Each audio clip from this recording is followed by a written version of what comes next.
depth rather than breadth your statements on the mythical existence of today's younger people? Oh, a myth means putting on the audience, putting on one's environment. The Beatles do this. Our youngsters respond to the Beatles because here are a group of people who have suddenly been able to put on their audience and put on the English language with musical effects. And this putting on of a whole vesture, of a whole time, of a zeit, of a world, that is mythical. The kids are diving into these costumes in the eagerness to find a formula for putting on the universe, participation mystique.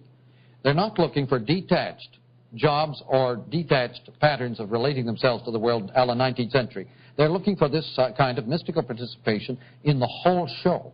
So putting on one's time, one's whole contemporary world, that is a mythic form. Myth is a world of happening of all at onceness. By definition, myth equals all at onceness. It's a simultaneous event. When you live in an electric all-at-once environment, you create an overload of information in the environment, which drives everybody to various strategies for coping with information overload. The basic strategy for coping with information overload is myth, so that our youngsters today have automatically rediscovered the meaning of myth.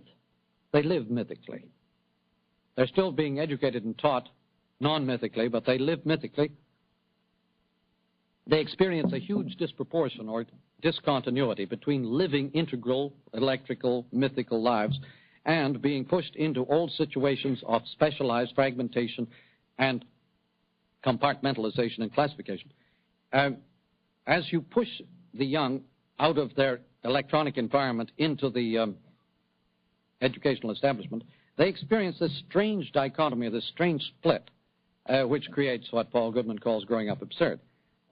But a myth is a happening. A myth is a form of all-at-onceness, an instantaneous grasp of a complex situation. That's myth.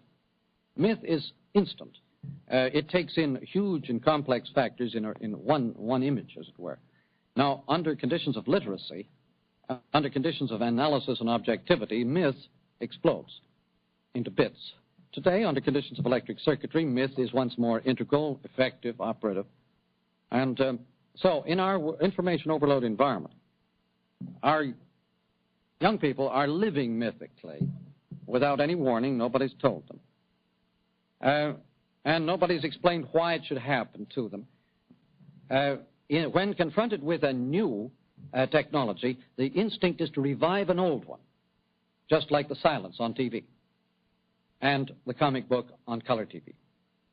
It raises this strange question that has been interesting me a great deal lately, the inability to perceive environment and the tremendous power of any new environment to create a bright and clear image of the old one. The latest suburban world sees itself in terms of the previous world's bonanza. It doesn't see the 20th century. It doesn't see its present environment. It sees the old environment. And this rear-view image, this rear-view mirror image of the world is a characteristic, I think, of all cultures when confronted by new technologies. The moment any new form strikes, the old form surges up as a bright and clear image to preoccupy all attention. You know the old notion that we learn by moving from the familiar to the unfamiliar. It would seem to be equally true that when confronted with the unfamiliar, we translate it at once back into the familiar, and therefore are always cut off from looking at anything new. There seems to be some deep-rooted human instinct which says never look at the Gorgon. Always borrow the mirror of Perseus before you dare to look at the Gorgon. Well, now, in our very rapidly changing environment, where one technology succeeds another every few months almost, and I would suggest, by the way, that color TV is a new technology, a new medium, not just the adding of color to the old one. We'll come back to that maybe. But